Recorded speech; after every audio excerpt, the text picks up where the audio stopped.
gouvernement malgache a financé la conférence nationale d'Ivat. Ceci peut donc influencer les décisions qui seront prises lors de cette réunion, a écrit Joaquim Chissano dans une lettre adressée au vice-premier ministre chargé des Affaires étrangères. Il a également expliqué dans cette lettre que cette conférence nationale organisée par le comité des sages, Uraimandenzur, est encore le fruit d'une décision unilatérale. Des affirmations balayées d'un revers de la main par le vice-amiral Hippolyte Ramarson. Pour le chef de la diplomatie malgache, toutes les tendances politiques sont déjà représentées à Ivat. Tout d'abord, c'est la communauté internationale qui a été unilatérale au départ en ne créant que les 4 mouvances. Donc déjà, il y avait un apartheid des autres partis politiques malgaches. Et là, je voudrais dire que l'unilatéralisme, ça vient... Je ne vois pas exactement où est-ce qu'ils vont venir, M. Chissano.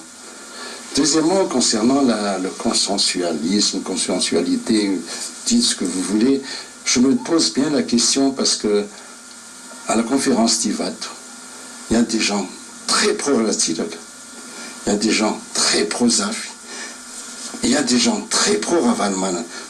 Et moi, je dis clairement que 50 ans, ces gens étaient là pendant au moins 40 ans. Et oui, Madagascar actuellement. Madagascar est devenu pauvre à cause de ces gens-là. Et si c'est ce que veut M. Chissano, on a compris. On sait très bien l'acquaintance entre M. Chissano et ses 3 présidents. Mais n'empêche, il ne faut pas quand même avoir une mauvaise foi.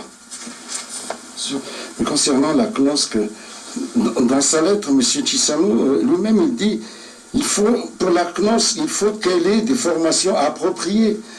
La CNOSC n'a pas bien mené la conférence, elle n'était pas professionnelle, n'était pas efficace. Donc on ne peut pas confier à des gens qu'eux-mêmes ils qualifient de non professionnels. C'est là que je pose toujours la question, est-ce qu'il y a toujours une mauvaise foi, une mauvaise volonté ?